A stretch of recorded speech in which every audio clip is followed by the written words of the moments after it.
Salam, hormatly watandaşlar. Sapara salam. Salam Muhammed ağa. Boğmusun, bar mısın ýaşuly? Bar bolmana çalışýas diýen ýaly. Bugünkü agar gurrunlar gepleşigine hoş geldiňiz. Abdurrahman, Sapara. Sağ ol, hoş bulduk. Buyur. Indi şeýle bir mesele var. Sapara ýa-ni agar gurrunlary biz edýäs ýa-ni. Indi mümkinçilik boldugyny birazjyk ýa-ni agar gurrunlaryň neme bölmem bar. Maslahat hökümünde öz pikir düşünjelerimiz ne agar maslahatlar diýip şonam gapdandan goşup bir temany açmak isleýän. Yani Hawa şu diktatura bilen göreşmeli ýa-da diktaturany ortadan aýyrmaly ýok etmeli diýip kän gurrunlar edýäs bolýan şol bir ýyldaşlarymyzyň düşünüş nemelerinde ýa-ni aň düşünjelerinde näýlek bir şekil alýar, näýlek bir düşünje dörýär. Şonu men bir nemetdim-de, gyzyklandym. Merak etdim diýär-de türkler. Ben gyzyklandym, bolýan şo taýda ýa-ni bir göreş meselesi bar da.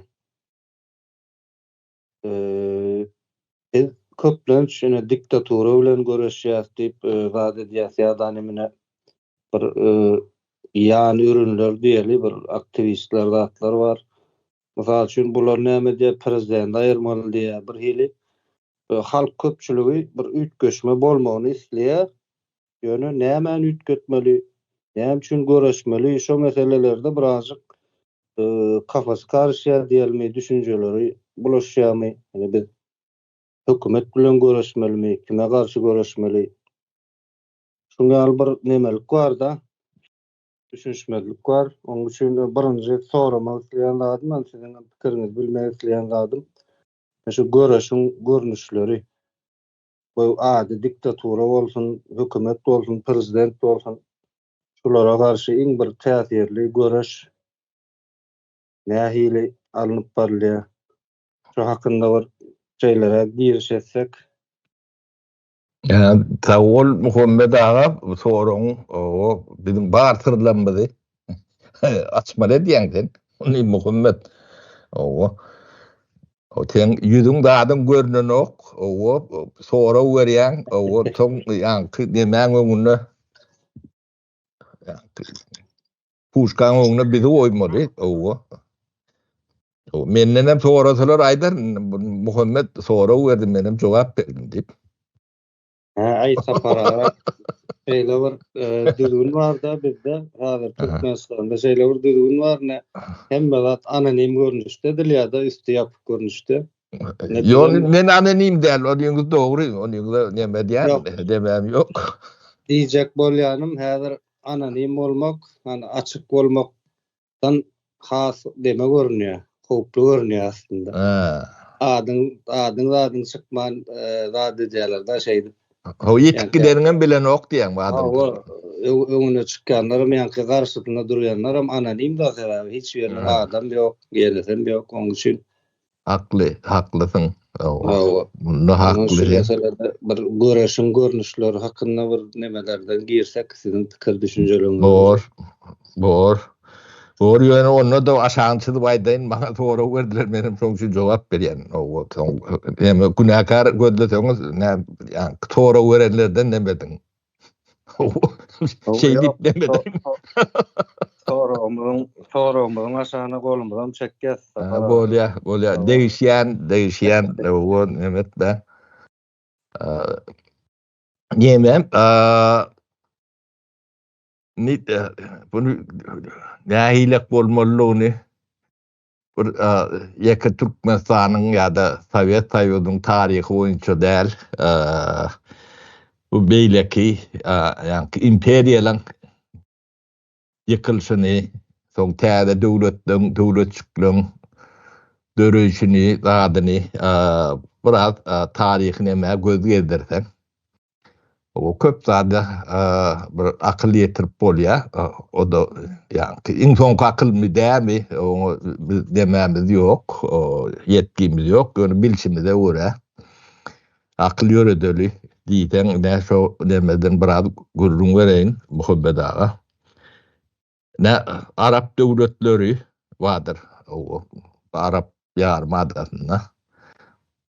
Bir türlü Arap devletleri vardır. O tanrım bana ne demek o onu kan. O Yerdanya diye şeylen.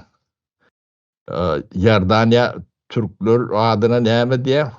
Ürdün var, Bahreyn var, Yemen var, Saud Arabistan var, Irak var. Hemmesem şu nemeden son Irak, Arap yarımadasında olmasa da Arap nemelerinin nemesi.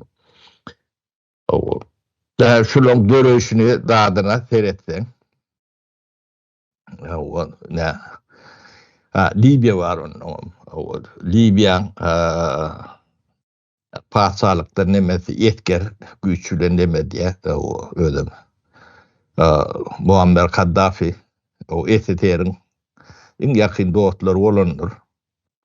O tatalizm düşünceli diyen yani çep düşünceli lider etker. Polkovnik mıdır, patpolkovnik mıdır, şolar yalak nemesi var. Etkerde haber şey edip Libyan nemesini, Cumhuriyet'in uriyada. Yani diktatura oluyor. Irak sonuna alaktır. Onun yani Yerdanya, yani ne diydin adına? Yerdanya, Ürdün, Ürdün'ün şahı vardır, padişahı, Karoli. İkinci Abdullah diye. Ona Abdullah, ana. İkinci Abdullah. O Siriyan nemesem şu dövrlerde sonuna alak, yani demeyen kakası eskerdir. Siriyan Karol oldu. O Karol. Beyleklerim sonuna alaktır.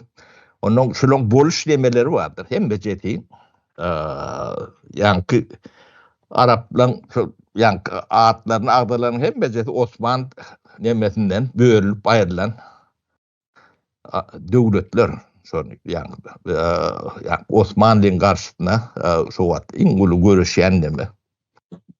Anglia, Fransa, İtalya şolar esati nemeler beylekler hem koşuyandırlar ol. Şimdi şu tayda yankı devletçikler kurmalı, bölmeli, nemetmeli. Onun hem betne seyretsen, yuvarsak gülen nemetsen, köpüsü o yankı Britanya istihbaratının geçtiren ya da pişleştiren diyeyin nemelerdir. Bu düğünün tarihi vardır. Safara Türkmenlerim cansız diye diyor gençlere ya. Başka urmanıydı. Cansızlar değil ya diyor. O cansız şu deme Osmanlı'nın karşısına ulanan adamları demeleri köpüsü şolong nemesi onun onlara söz veriyorlar. O sizi padişah deme karol eder. Şu böyle kenki bu böyle kenki deyip o. Soňondan o bölünen soňa böldüler bilen bir bilen uruşup başlandırlar. O taylaran bulur gerek o yani demeni sorma üçin yani yıkılan soň Osman imperiyeti yıkılan soň şu tay kömürme üçin onun sen demeňde bolmasy üçin arbitandan çıkmadylygy üçin o taýda sen täsirin bolmaly. O täsirler döretçek bolup ne şol başlaryny deme diýendirler. Bu iş şeylerek güýç bilen alınan yerler sanak geçeli. Libya şonnalyk Kaddafi yani revolüsiýa var ya. Irak'am şonnalyk o ikdem ady belli diktator bollar. O Siriýan kam şonnalykdyr. Soňondan yankı ilkülek bir halkın goğundan turýanam bolsa soň yani güýç zäherlenmesi diýýärdi. Şol ondan nemede yani şolun hiç birinin altyapısı yok da. Yani imtihanlık demedinde. Ya bilgi ya deme, dünya karış demelerinde. Adam birden ulu neme eye olunu nemesi ütgeyen olmalı. Şeydim kendiyen. Onu tarif edip görmek bize düşmendir. Olur vardı yeterlerken kinolarım, nemelerim, sonlarım hem becenki belli. Ne Türkmenistan'da da ya yaka Türkmenistan divalmalar bunu ehli Orta Asya'da şu tarihi oyun oluyor suat nemeleri. Baştan şunlarla olmasa ilk ulak tavet nemeti darganla Orset başağıydı. O 4-5 yıl ödün toparlayansa neme diyense yani KGB hem benim yani eline ödünün eline alyansa biraz mayvollu Respublikanın kavirleri öd yollarını gözdaşının içine irendir, bırdatları edendir, bolondur Türkmenistan'ın şolun biri bir 94. yıla çenli o gat kendi dedilendir. Ediler dem Türkmenistan bir yumruk galak halkına alanda şonalak bu giden teritoriyanın sinni bu resurslar bilen yapın yerbet bolmaga hiç bir mümkünçülükleri yoktu da. Yönü yani bu imperiyan koyuka nem kaldıran kıyınçılıkları vardı. Şoları düşünüp aşmak gerek. Yani misal için hemmesi çiğ malını imperiya satıp diyordu da. Sen onun yıkılanına sen daşına çıkmalı nemeğim yok da. Yolum yok da. Ne parta var da şunu alayından ben bilen nemeğim de böyle kurulurda da nemedir parta yani çiğmal yemesinde divayden yakı parta da yüpüğüm şunlarlak diyelim yungum tekstil, yengil sanatın çiğmallarının hem becetin nemeti, hikayeti bendeş. Bunu yon bir yani sömürgen esası bir nemeti regulür dediyette. Srediyas neme lek promsırıyor diyelim. Yengil senagat önümçülüğü oldu gol ya. O yengil senagat önümçülüğün çiğmali. O çiğmalını hem de aptiriye de. Derden başlap yunguna çenli yüpöğüne burçuğuna bardan partası yine şoňa meňdeş. Yani bir önümçülüğe çiğmal demesi hem de şoňa ýeride de. O da gaty uly bir neme sömürgen yani instituti. Onun yurdun içindeki nemesi. Son kaptanında ne daşarik yani güneşin neme yani expert ediyen bölüm güneş neme Novo expert diyorlar. O iki paralellik işle onunla ütköşük. Hem daşına satılan yani partan hemen oldu. O şonsundan diye de. O fondunu yöne yani lek promtörü veriyor.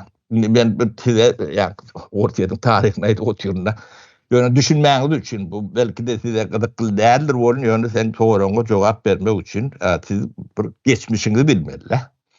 Onu bilmeyen bir zat etçek korkuyorlar da adamlar bunu bu zatlar başa varmıyor.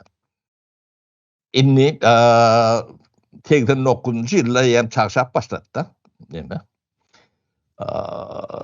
Sistema yıkılacağı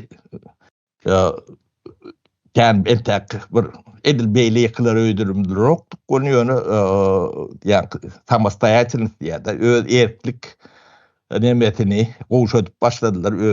Erk verip başladılar da. Her kim yani önümlü öz satmalıyını alarak deme. Onun yönü taşına göverden oktular da. Biz partan hiç yer çıkarıp bilem doktuk. Bunu siz yani hükümeten bile yemeden nokta. Düşünen nokta, düşündürüyorum olan nokta da. Niye bu zat düşündürüp olur misal için. Ona yani pulu gelse çok pulu biliyor da. Pulun demet. Onu bu sen yolun yok, yoldan yok, düzgünün yok, tertibin yok, hiç tadım yok zaten. O işlerin eden spesialistlerim yok da bizde. Yani kontrakt düzen Türkmenistan'da iki spesialist yoktu da. Bu taşeron firma bilen bir kontrakt düzen. Tecrübe de yok. Bu yerden göçüreyim yengde olur yalaklı adam yok da. Sen o iş eden yok. O iş yani novo expert diye de. Onun sen hiç yeri çıkaramam bile yok. Klient üstüne gelende de uğratıp bile yok. Demir yolun ortadan üstünden gidiyor da. Olanda sapara bir tutuş bir önümçülüğü, bir yurdun haýsamaza bir önümçülüğü, bir fabriýaň birje bölümi ýaly işledilipdir da. Ol ýeke bizim yurdumuz değil, ähli Sovet Soýudyna degişli yani Özbekistanam, Kazakstanam, Tajikistanam hemme bu aynı demede situasiýada. Onun biz 89'dan beri şu işler yoluny arjama üçin gatyken çaba harc etmeli olduk da. O ähli yani portlarda yine de şu no expert'in nemeleri var, skladlar. Yani sen malyny ne misal üçün Germaniýa satjak bolsaň, o demir ýol bilen ilk Riga barmady. Misal aýdýan, yani başka ýere gidip ýa. O Riga'da bir düşünen bir baza, yani bir sklad bolmaly. O no expert sklady var, şu taýp düşürýärler. Onu o taýdan diýemizler demeti misal üçin parahodu gelip onu şoňa ýükleýär gidýär. O indi şu taýdan ýolun barmasa şu taýdan skladda da şolar ýalak bir zat tapmasaň, sen malyň satmam bilen gokdy. Bu zatları yemetmek üçin men şu Sovet Soýudynyň içinden näçe port bar bolsa, şolaryň hemmejesini ýeke gezdim de.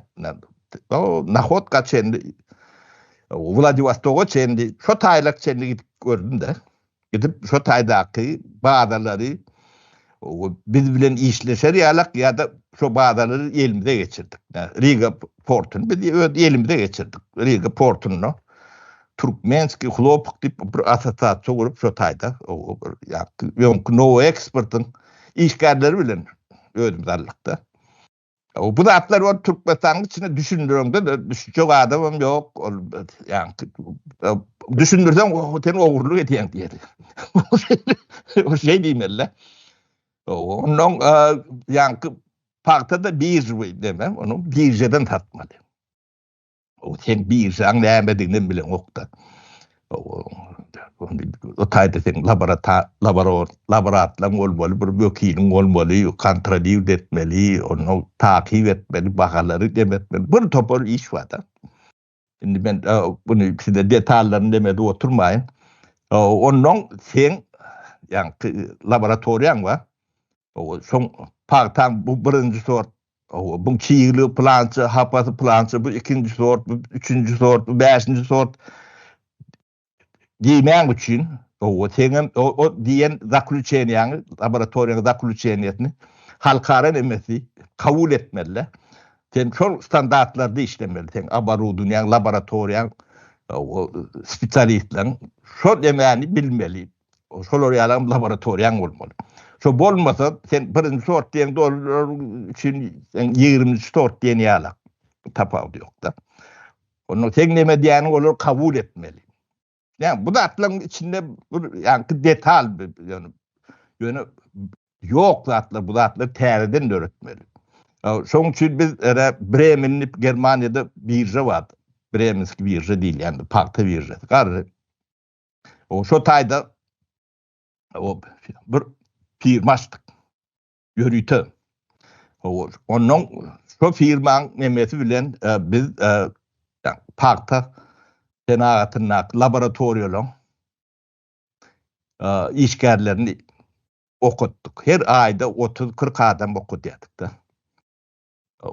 Terişletine özümüz tapýardyk bir ýerlerden. O ýetişdirilendir. Bu topar laboratoryýa ýetişdirilendir. O yani filmler dağıtlarım çekip Türkmen televizyonuna verdik. Onun hiç yerde çıkarmadılar. Doğru değil. Bu da atlar hem becerdi iyi iş. Bu da atlar kurun olup biz parktan şeydi çıkarıp başladık. Bizden sonku nemeler yem tayin dağının üstüne geldiler de. Ondan yani doğurluk olur pul kazanmanı biliyorlar. Başka iş tatlı dermiş. Yani Bağvaram'ın pamador satyanlar yokçular yalak bizim parkasılamda köprü şunu alak kurup çıktılar. Yine imperiyaları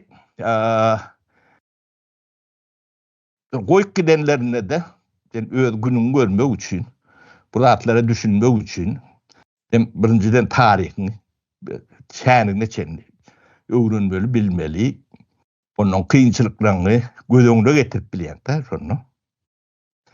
Biz onun yağıttan çıkan hemen koşuyun,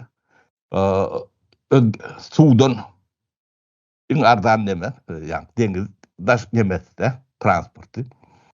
Kaspı'da yani port kurup başladık. O portu başlan biliriz. İn künemesi ben bilen yani küneme kim o Yurhanyan kuruluş künememiz vardı. Şöyle ki gidip yani portu apsledi demedik. Onu yani materyaller gerek özümüz başlattık. O proyektini bir Ukrayna nemesi vardı şöyle ettirip o giden onda günlerce ton tvay gerek yani nemediliyen onlar Ukrayna'dan bir yerlerden o partiden çalışıp getirip şey başladık. Bu da atların yani Çin'aydı yani imperiya seni taşlak gidenle de sen ön erkin yaşap bilir yalak nemetmeye şu mümkünçülüklerden seni kısıtlı yani çekli saklan diyene düşünüyen de o sebebi sen ya var ediver de edip bilecek manam yok da. Tawa saparagana şu yan kaydarlardan men şunu çıkardım da imperiya iyidini gömüp gidýär. Umumy jemle alanda ýöne gömende diňe bir ýankyal bir gazalan çukur gömen okdanym tutuş jemgyýetiň aň zehinini gömýär. Ondan soň ýankyal ekologiýasyny gömýär. Şo iyidini İsrip diýär da türkmenlerde bir söz var. İsrip diýip türkler israf diýär. Şol israf derejesinde bir zaýatçylyk ýerinde taşlak gidýär. O zaýatçylygyň içine diňe bir maddi neme girenok. Şo wagtyň özünde jemgyýetiň ýankyly nesliniň aktivligem girýär da şol atlaram öldürüp gitdikleri bolýar. Şol öldürüp ýok edip gidýän ekenler da. Näme Muhammed Auni edil beýdisen edil onlo urmorsun sebebi yani yıkılacağını öňünden bilen nokta bu imperiya. O yıkılacağını bilmeyen soň seni bir derecede saklamalı. O öldürmeyenem güldürmeyenem diýeni alagrak bir nemede düşünýän zahir sakladı o taýdaky insan resurslaryny ulanyp bolanok. Onun bir gatlary yetiştirmeli bolýan. Her uğurdan. İstesen itlemesen. Onun ýöne käbir ýanky şipitilini diýil ýa-da. Injyk diýip demedeýin. Oturtdylar wada. Nebit. Onu parta ýetaty nemedi. Şo taýda yerli kadrları kän bir içine talmalylar. Bunun tarihini näme bilen yok diýip men kän demedýän tarihini seyretip hem bejet görünüp duranda. Bizim halkymyz tarih bilen işleri yok. Pul bolsa bolýar, şuga da şeýle. Nen ýertagal şu ministerstvo diýýärdi. Ýöne Sovet döwrüne. O bular ýalak demäni Soyuz paçineni diýip bir zatlar wady formulalary. O neft gaz ýöne bärde bir upravleniýa ýalak bir zat. Ýöne Soyuz ministerstvo diýişli. Ministerstvo neft gaz SSR bolýardy. Düşdüm. Bärde de diňe bir filiali ýa soňa meňdeş addelleri, upravleniýaları, ýene wörläherleri o taýda ýeke türkmen ýok. Ben size bir öz gaty içden bilýän nemämi aýdyp bereýin. Bir trest vardı. Sredya Neftegaz montaj diýip. Bu trest ýöne gijek trest neme ýalak, neme bolýan bu Ortaýadyň esasy nemesi wadyr. Gaz neft çekýän edarasy wadyr. Şu adi gün ýadyma düşenok bolýan gelen aýdan sebäbi öde oğlumda işledim tanıyandan matta sonun gat belet. Şimdi Aşgabatda şu trest var. Ähli kada provody o neftes skvajynyň nemelerini hem bejetiniň nemesine şo gatnaşýardy. O çöllerde zatlarda dişläp ýören ödem ýa şu turista wel köçesi var. Atabaýew çatragynyň nemesine o Karl Marx bibliotekasy bilen şu Atabaýew nemesine o ödem kapitalın binalarım yoktur. Vagonçuklardır. Şu vagonçuklardan bir nemedipdirler taşına howlu çekip bunun. Şu taýda ýa menden kiçisi var ağa. Ya okunyň daşyndan şu taýda giýje sakçy bolýardy. Onun içinde Kakacan diýerler. O Türkmen oglan Abdelkadir'di. Ýeke Türkmen var. O da şu Kakacan familiýasy şu atyada düşenok. Agasy wady doktordy, kardiohirurg. O wady şu at dilimiň uzunda. O men biraz Muhammed Garrapdyr öýden adam atlary wagtynda gelen ok. Kous ýerler o. Ya şu o ýördem bir de garnaşarak o bolmaly.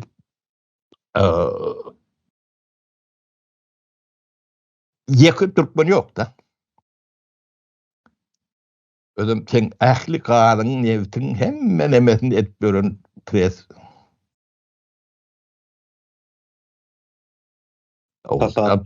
Bir türkmen badi ýerler bolýan, o da Abdelkadir ýöne sen hasap kitabı öğredi deme personal hasap kitabı bu teride derler.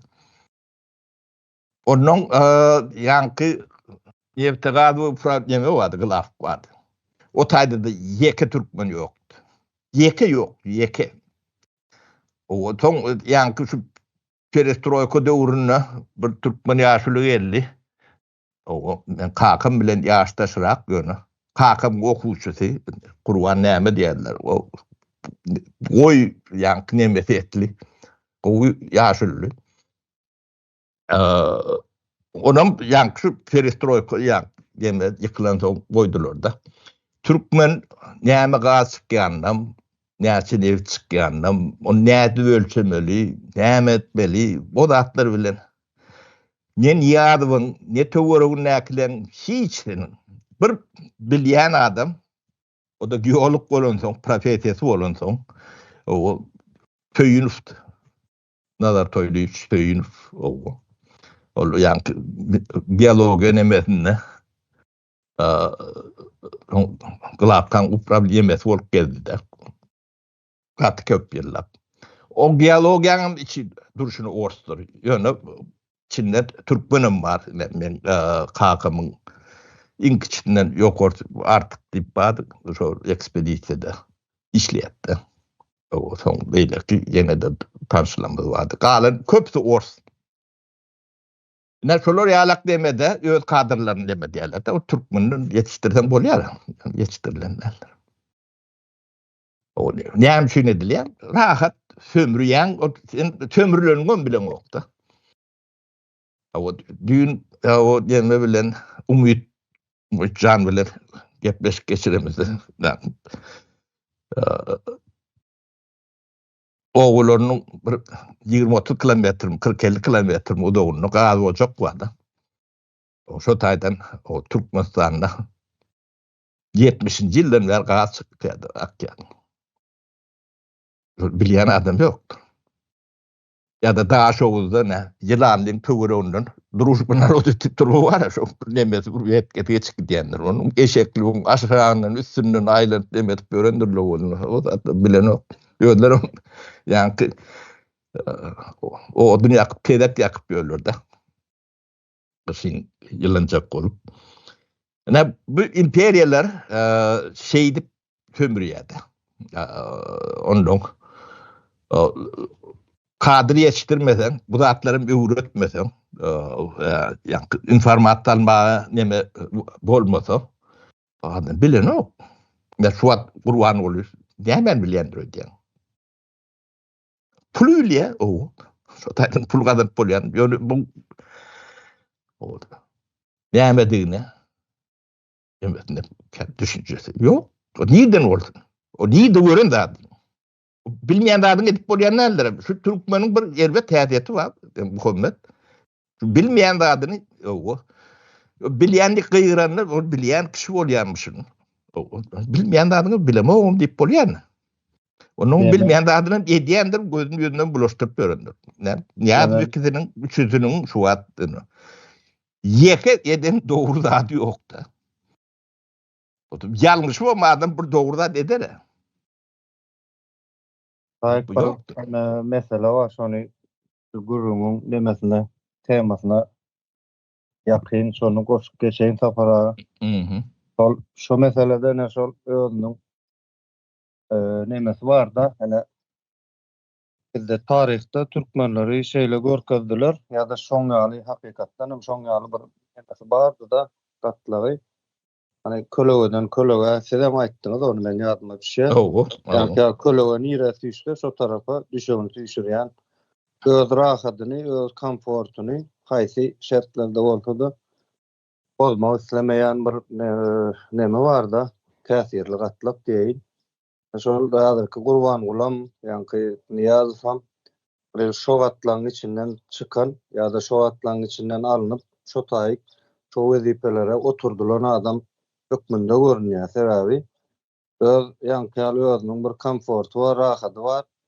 Şonu hiç ýyl bozman ýaşamana dowam edýär da daşyndaky ýanky näçe bir türkmeniň her bir jemgyýetiň bir agzasy. Men öz adymdan men çıkış edemde ya öz adymdan öz näýileçiligimi bildiremde.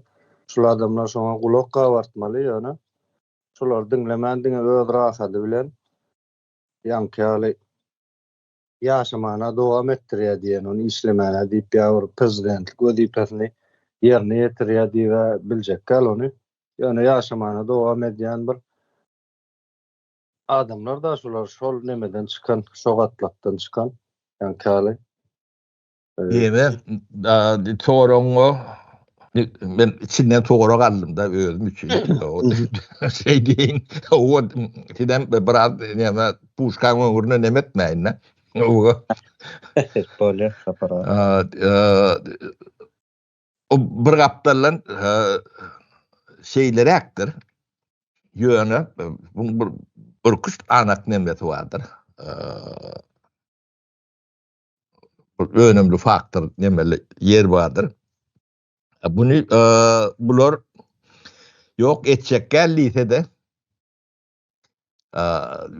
öyle erkin oynan oklar. Şu faktörü hiç vaat yadınızdan çıkarman.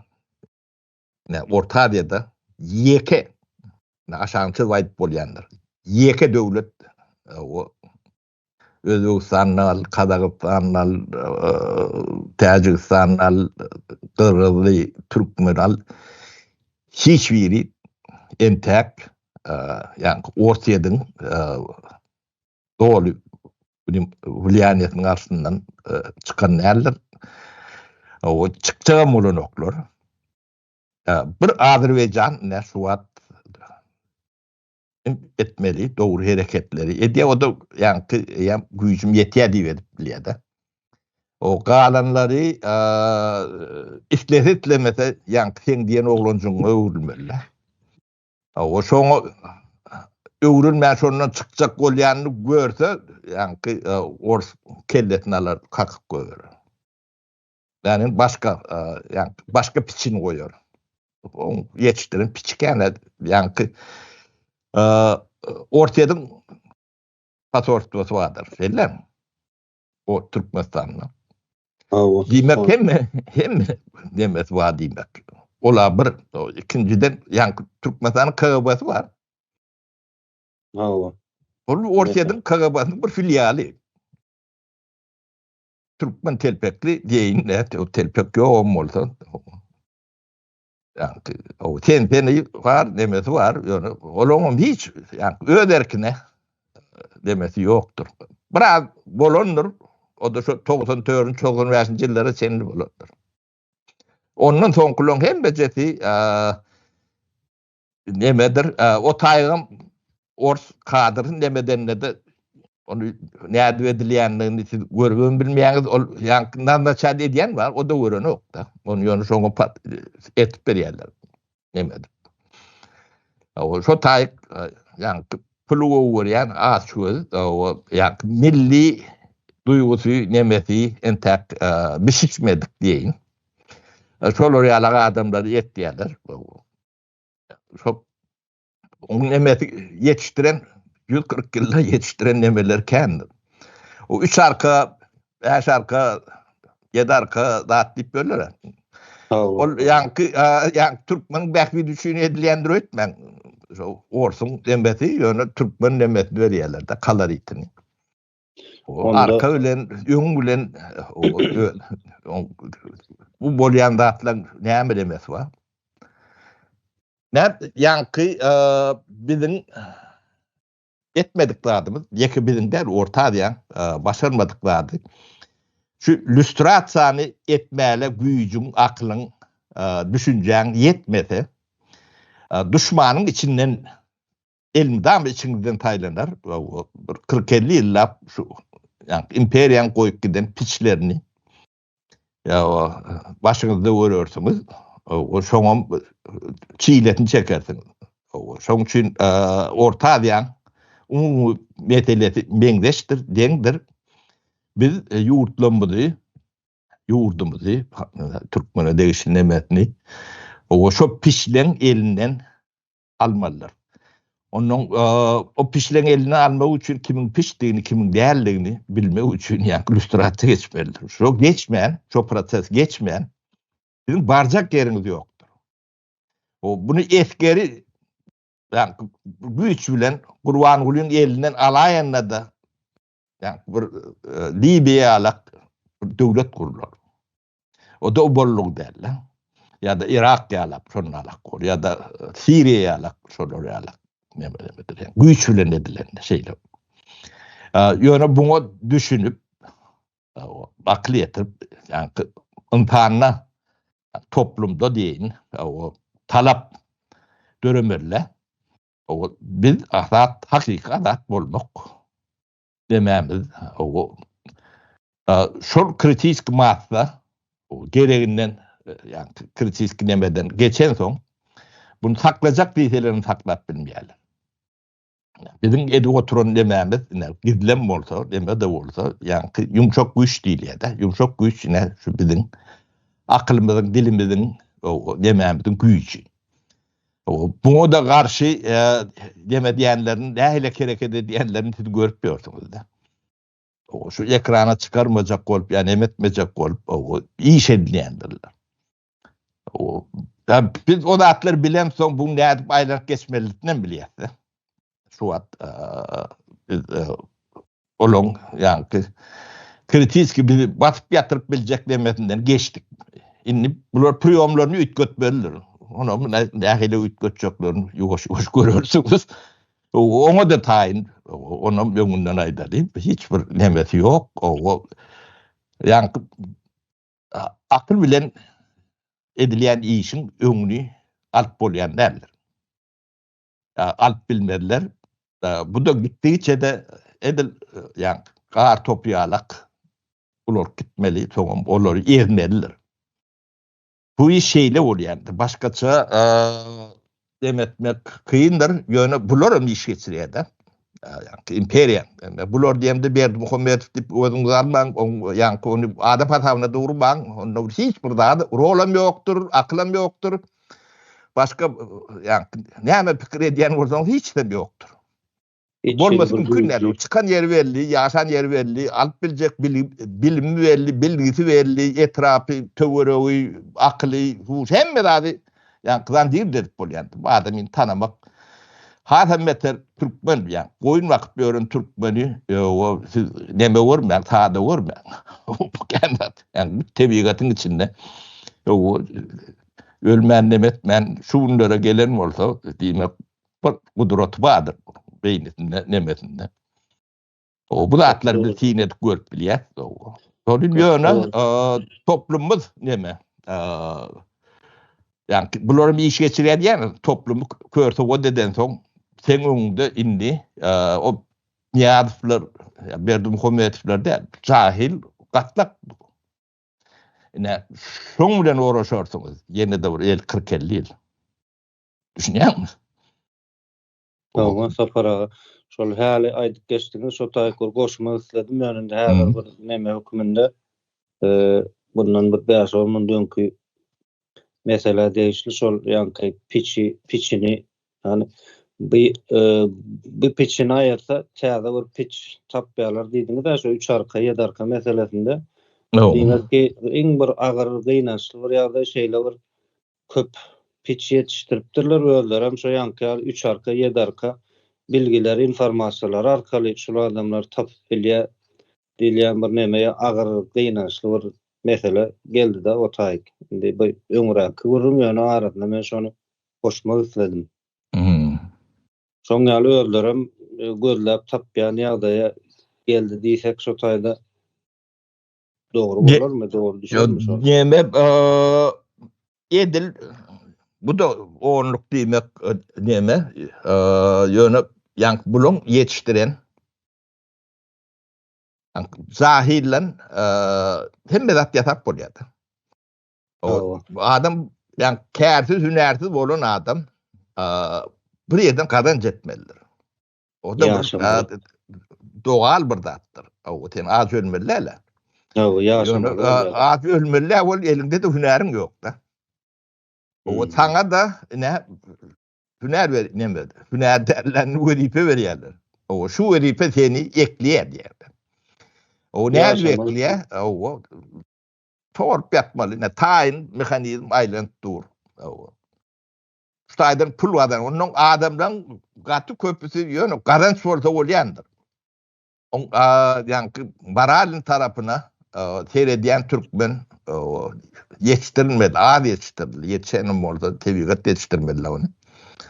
O garanç bolsa bolýar, nakylları da atlaranmadyr, götüňler günüňler diýär. Aýban bolsa aýdar şey diýýärden. O men bir doýoýun bularam dämämi için diýip bilýärler de. O gaty şol edýän işlerini demetmek üçin legalleşdirmek üçin diýelmi ýa-da şu özlerini şu edýän işlerinde dogry görkezmek üçin türkmeniň içinde gaty kän nemeler aýdylyp geçilipdir. Nakyllar ne türk nakılam däl ýöne halk arasynda halkyň dilinde gelip beren bir nemeler bar da ýani türkmeniň bar ýerinde ýanky iş bitmez, şuňaly şeýle bar agyr sözler öz halkyny ýylenýär. Men aýtdym bu ýam bir ýanky diktaturanyň ýa bir imperiýanyň bir nemesi ekeni, siýasy bir dil eken da şol ýöne faktam hem dili hem zahir ýetişdiren bilýär.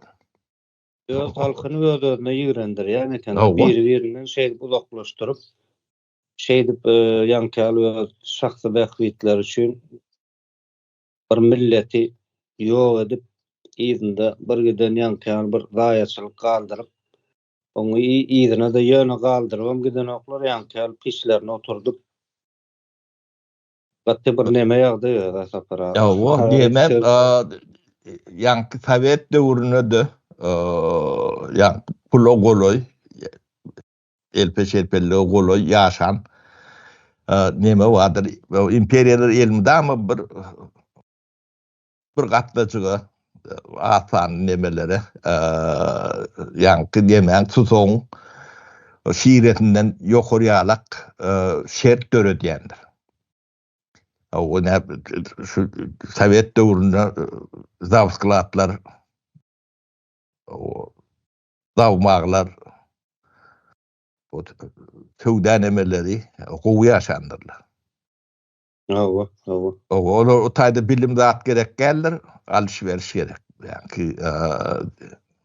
Yani gubernatörün koyayında da şu tayda gubernatör yeğenden de düşünüklü olur yalak.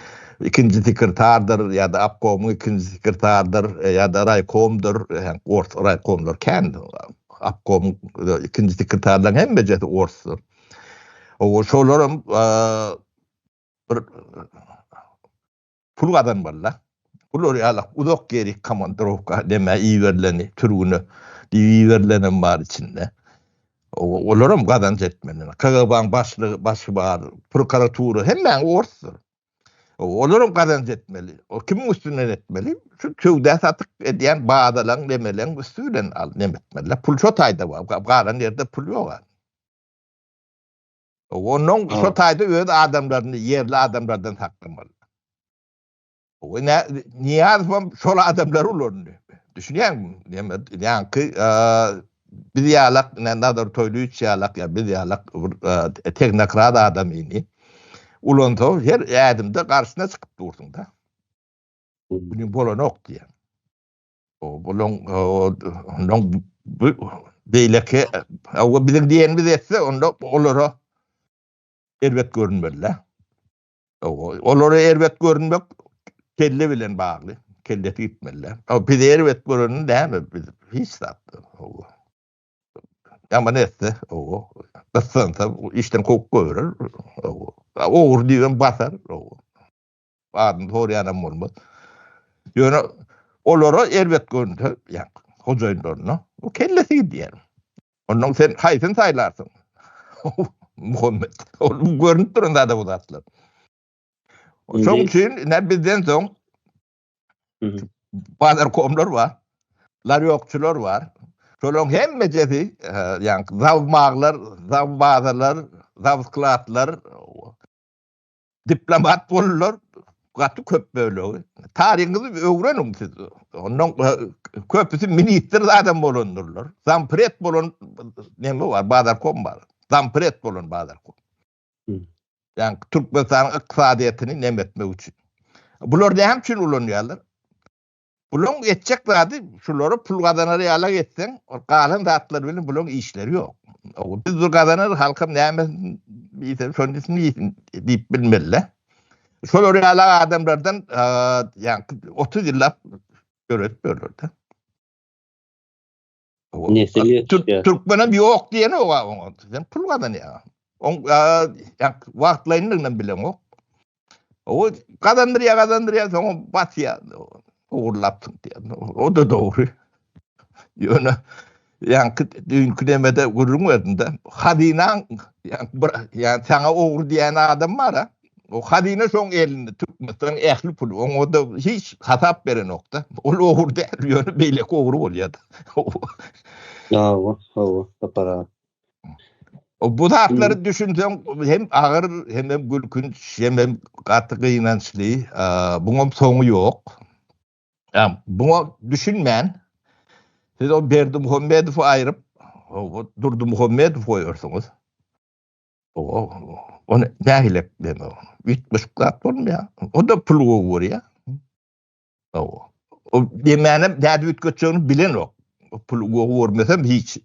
Pul bilen bizim hiç işimiz yok.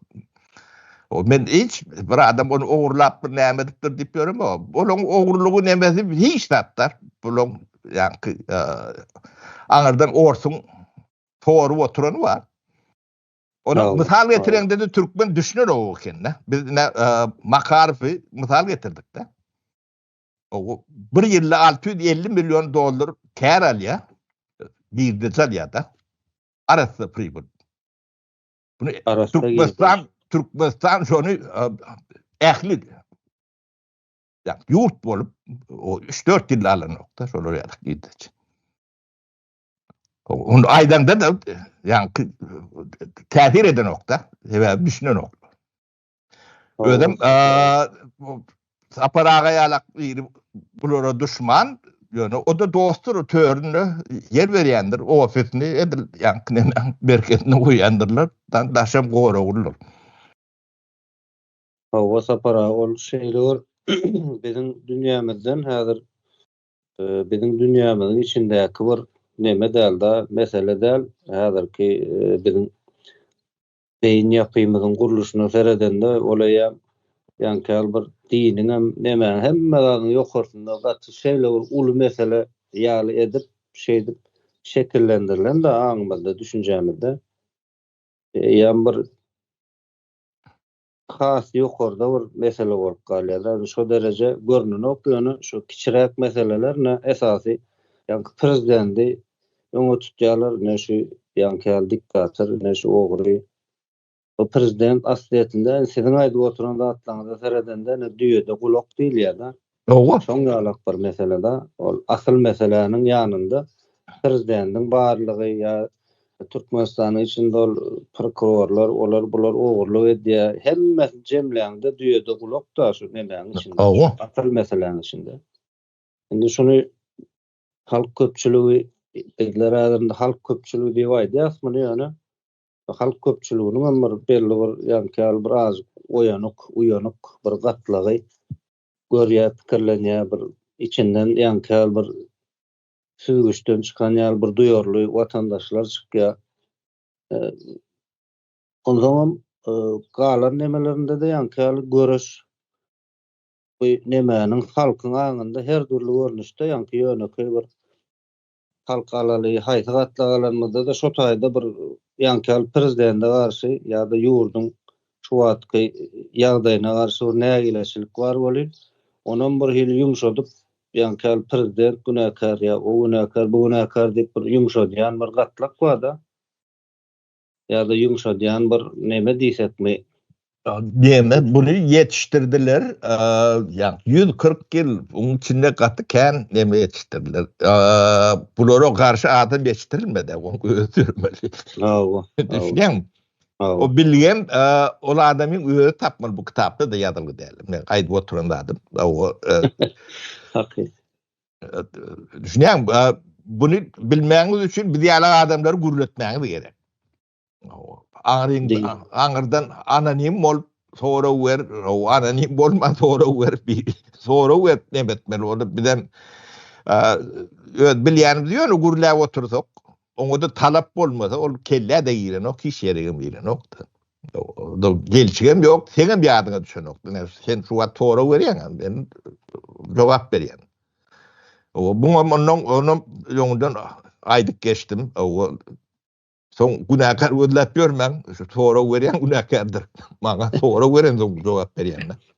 Endi sapara bu işleň içinde şeýle bir ýagdaý bar, häzir bir hakykatlar, hakyky ýagdaýlar görnüp uran soň ýa-ni birinji bilene gorka aýrylýar, ikinciden hem ýa-ni ýaşaýyşyň bir nemesi bar-da, bir manysy bar diňe. Öňkü gepleşikleňizde muny aýdyp geçipdiňiz kän-gedek meňe gulagymda ýanglandy elmydamy ot ýaly ýaşap geçip gitmek. Hiç ýyly bir ütgeşmeler ýa bir insanlygyň nemesine goşan sen baý bol, garyp bol, pullu bol, ýöne ýaşap geçmek bir hili manysyz gelýär. Näme üçin? Öňe şu piçleriň ýaşaýan ýa-da ýaşadýan dünýäsinde başgaçarak bir ýaşaýyş formunda ýaşamak hastalykly gelýär-da. Ol birinji mesele, ikinji mesele de şu ýa-ni görüşüň görnüşleri bar-da. Şu ýani bizim nemeleriň köpüsi ýa-ni hälam aýdyp geçdim, ýa-ni aktivistler diýilýär, ýene diýilýär. Ünsi neme gönükdirýärler da ýa-ni oturtmalara ýa-da piçlere. Netije diýsem dogry bor. Netije gönükdirsen o dogrudur o. Yani netije de doğru da. Ama ben sana bir soru versen 3-4 tane misal getirip beren. Yani şu TV'de gönüktür, men netije gönüktürsem. O neticeden bir zadın nemeti o görünüp onu yanlış deyip bilen ok da. İnsan sonuçta kabul ediyor da. Yönü ol bir zadın neticesi. Hawa kabul edýär saparagy ýöne şol netije diýäs bolan köp demeler gözüňize gelýär-de, ýöne ýankyny piçler diýäňiz bolan ýene de birazjyk anyk направление berkezýär-de, ýön berkezýär. Ýani adamlar şo prezidente ýa ministre ýani kiçi ogurlara ýa-da ogurlaryň kömekçilerine neme diýerler-de, asyl ulu ogurlardan ünsi bölýärler. Şoňalyk bir deme bar da, onsoň şolara garşy göreşmeldir diýär-de, halk köpçüligi ýa-da ýankyl bir düşünýän, diňleýän ýa-da reaksiýa bildirýän gatlar. Şol iň başdanam ýa-ni sorag berdim ýöne sizin bir şu wagtky aýdyp beren gatlaňyz diýen bir ön söz ýaly boldy da, ýani soragyň ön sözi, ýani soragyň girişi ýaly bir ýagdaý boldy aslında. Onda da gysgaçyk ýagdaý. Yo, bu temadan näçe urun etsen azdır, o aýlap urun edende de bu soňuna çykarýarlak däldir. Gaty uly nemelerdir. Bu her ädimde ýöne sizin hem ýani ünsüňiziň ýa dikkatyňyzyň netije dälen buňa sebäpler bolmaly diýilen ýalak soraglara yönlenir ýalak edip bilsek, bizim iň uly ýaragymyz şodur. Oňa da düşünmäňiz üçin misallar hakyky durmuşyňyzdan bolup duran, günnelik nemäňizde bolup duran nemeleri analiz berip, şoňa syn berip, şey nemetmelle, bolmasa düşünüp güllärle. Düşünmek kıyın. Beylekin öňü, sebäbiň öňü ýapyk galýar da. Sen o taýk ýetip bilen o. Men şu 20-nji, 30-njy, 100-nji derejeli meseleler bilen uğraşyp ýörtüňiz diýip neme diýene. Şol diýmek siz sebäbine, o sebäbiň aňyrsynda diýene bir zadyň neme sebäbi bardyr. Gidiýär-de çuň bir neme sodatlara analiz verip başlayan adamlar eýem düşünce nemesinden üýtgäp ýani buň beýle bolmaly, älin beýle dowam edip bilmejegine akyl ýetirip ondan sen eliňe ýarag alyp görme de hökman däldir. Bu bolmaça düşünen adam bunu üýtgedilýär. Oňam sany kän bolsa sen üýtgetmejek bolawym bu.